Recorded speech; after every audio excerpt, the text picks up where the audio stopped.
The moment I saw the insurance claim documents scattered across our kitchen counter, something felt off. My husband Michael's nervous fidgeting, the way his eyes darted around the room, it was a telltale sign that something was seriously wrong. I'm Olivia Hartley, 34, a forensic accountant who'd spent her entire career uncovering financial deceptions. Ironically, the most significant deception was happening right in my own home. "Everything okay?" I asked, setting down my briefcase. Michael quickly shuffled the papers. "Just some routine paperwork," he mumbled, avoiding my gaze. But I knew Michael. We'd been married for 8 years, and I could read him like an open book. Something was definitely not routine. My mother-in-law, Gloria Bennett, had always been a complex figure in our lives. Wealthy, connected, and with an almost suffocating influence over Michael, she'd never truly accepted me. From the moment we married, she'd made it clear that I wasn't the daughter-in-law she'd imagined for her only son. Over the next few days, I noticed subtle changes. Michael became more secretive, taking calls in another room, whispering with Gloria during family dinners. Their conversations would abruptly stop whenever I entered. 2 weeks later, an unexpected envelope arrived. Professional letterhead, official looking. My forensic accounting instincts kicked in immediately. I recognized the logo. It was from a local insurance company. While Michael was at work, I carefully opened the envelope. My hands trembled as I read through the documents. A $2 million life insurance policy. On me, the details were meticulous. Recent medical records showing a fabricated health condition. Detailed documentation suggesting I was a high-risk individual. Everything looked legitimate at first glance. But to my trained eye, something felt manufactured. I knew the insurance game. I'd spent years investigating fraudulent claims, helping companies identify and prevent scams. And this had Gloria's fingerprints all over it. A series of text messages between Michael and Gloria revealed the shocking truth. They were planning an insurance fraud scheme that would net them $2 million if something were to happen to me. "She needs the money for her renovations," Michael had texted Gloria. "The policy will solve everything." My stomach churned. Not from fear, but from a cold, calculated anger. They hadn't just betrayed me, they'd underestimated me. I spent the next week gathering evidence: bank statements, phone records, communication logs. Every piece of digital and paper trail told a story of manipulation and greed. Gloria had always seen me as an obstacle. I wasn't from their social circle, didn't come from old money like they did. I was a self-made professional who'd built her career through hard work and intelligence. To Gloria, I was never good enough for her precious son. My research revealed a pattern. This wasn't their first attempt at an insurance scheme. Small, carefully orchestrated incidents in the past suggested they'd been perfecting their method for years. Michael, always financially dependent on his mother, had become her perfect accomplice. He'd inherit the insurance money, and Gloria would get her cut for helping him through the process. Most people would have confronted them immediately. Most would have erupted in anger, created a scene. But I'm not most people. I'm a strategist, and they had no idea what was coming. One evening, during a family dinner at Gloria's expensive suburban mansion, I watched them. Michael nervously cutting his steak. Gloria subtly directing every conversation, every movement. "Is everything all right, Olivia?" Gloria asked, her perfectly manicured hand resting on Michael's arm. Her smile was predatory, calculated. "Everything's perfect," I replied, my voice calm. Too calm. They had no idea that every conversation was being recorded. Every text message, every whispered plan. I had documentation that would not just expose their fraud, but potentially send them to prison. But I wasn't interested in revenge. I wanted justice. And I had a plan that would not only protect myself, but ensure they could never harm anyone else again. As I sipped my wine, watching Gloria's self-satisfied smile, I couldn't help but think they should have known better than to try and outsmart a forensic accountant, especially when that forensic accountant was me. The game was just beginning. The next morning, I contacted Detective Robert Martinez, an old colleague from my forensic accounting days. We'd worked together on multiple insurance fraud cases, and if anyone could help me navigate this delicate situation, it was him. "I need your expertise," I said, walking him through the evidence I'd meticulously collected. Detective Martinez spread the documents across the conference room table, his experienced eyes scanning every detail. "This is textbook insurance fraud," he muttered. "But the complexity here, this goes beyond a simple scam." I nodded. "My mother-in-law has connections. She won't go down easily." Gloria Bennett wasn't just a wealthy socialite. She was the daughter of a prominent judge with deep roots in the local legal and business community. Her network was extensive, her influence far-reaching. We developed a multi-layered strategy. First, we needed to isolate Michael from Gloria's influence. Then, we built an airtight case that would not only expose their fraud, but ensure they couldn't manipulate their way out of consequences. I hired a private investigator to dig deeper into Gloria's past. What we discovered was shocking. This wasn't her first insurance fraud attempt. There were whispers of similar schemes involving distant relatives, subtle manipulations that had always just skirted the edge of legality. The investigator uncovered 3 previous instances where Gloria had been involved in suspicious insurance claims. None had ever been proven, but a pattern was emerging. Meanwhile, I maintained a perfect facade of normalcy at home. Michael had no idea I knew about the insurance policy. I continued our daily routines, morning coffee, evening dinners, weekend plans, all while building my case. Detective Martinez connected me with a forensic psychologist who specialized in family fraud cases. The key, she explained, is to understand the psychological manipulation at play. Gloria had systematically groomed Michael since childhood. He wasn't just a willing participant, he was a victim of long-term emotional manipulation.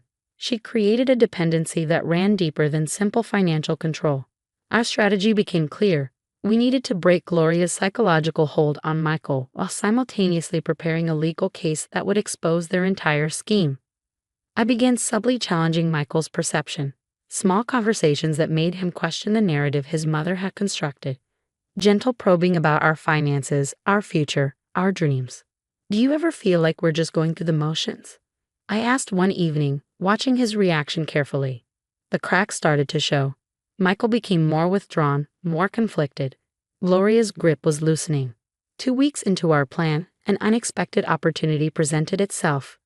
Gloria had scheduled a charity event, her annual performance to maintain her social image. Detective Martinez and I saw our chance. We strategically leaked anonymous information to a local investigative journalist, someone known for exposing white-collar crimes.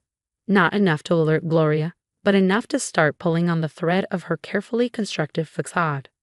The first domino fell during the charity gala. A routine financial audit of the event's donations raised questions, small discrepancies that would make anyone with connections nervous. Michael began to crack. Late one night, I found him in our home office, surrounded by financial documents, his hands shaking. "Is everything okay?" I asked, my voice soft. He looked up, tears in his eyes.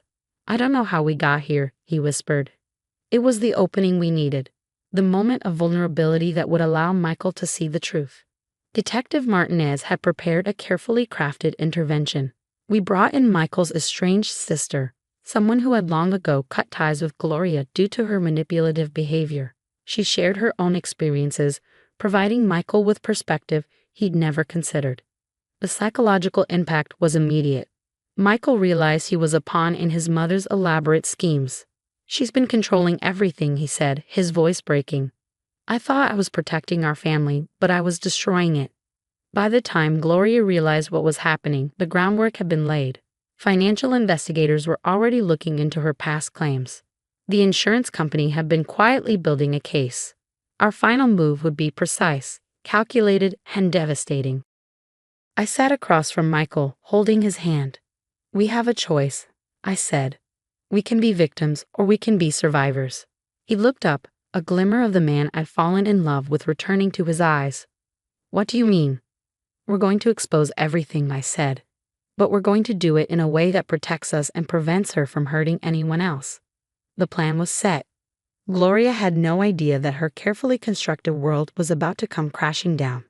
And I was going to make sure every piece fell exactly where it should. The day of reckoning arrived with an unexpected calm.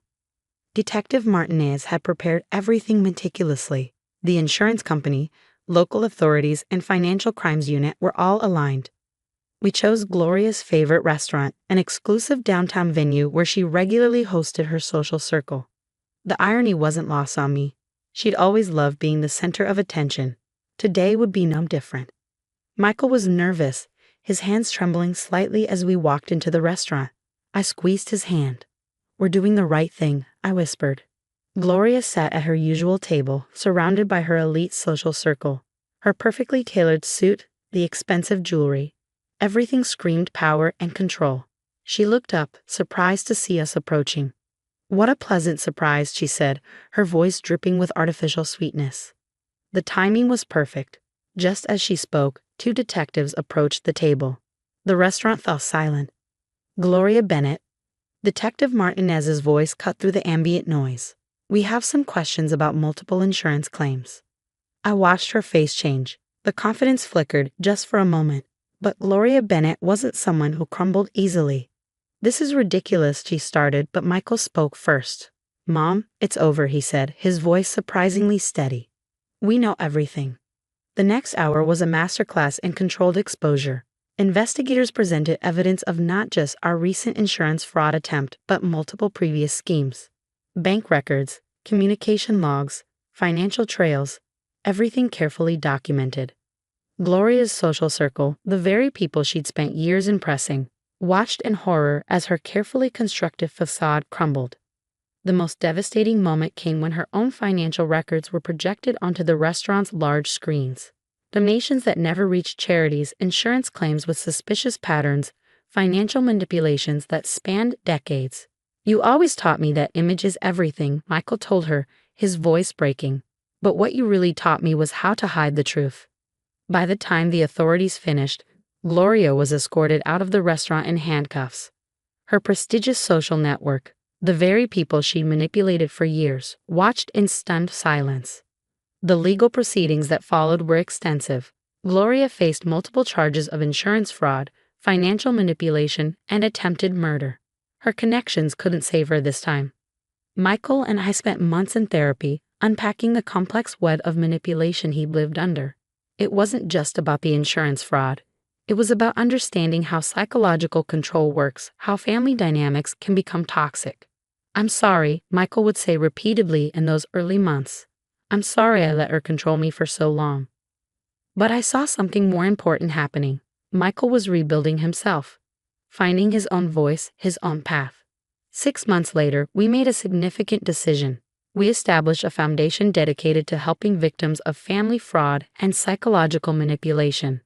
Using my forensic accounting skills and Michael's newfound understanding of emotional abuse, we created a support system for those trapped in similar situations. Our first grant went to a support group helping adults break free from familial financial control. It felt like justice, not just for us, but for everyone who had been silenced. Gloria's trial became a landmark case in financial fraud prosecution. Her network of influence collapsed. The very social circles she cultivated for decades now turned their backs on her. "We're not victims," I told Michael one evening, watching the sunset from our home. "We're survivors." He smiled, a genuine smile I hadn't seen in years. "We're more than that. We're fighters." As for Michael, he found a new career in victim advocacy. His experience became a powerful tool in helping others recognize and escape psychological manipulation. I continued my forensic accounting work, but now with a deeper mission. Each case wasn't just about numbers, it was about human stories, about justice. Our story wasn't just about exposing a fraud. It was about breaking cycles of manipulation, about finding strength in vulnerability, about choosing integrity over inheritance. Gloria thought she was playing a game of chess. We showed her we were playing an entirely different game, one of truth, healing, and redemption. And we won.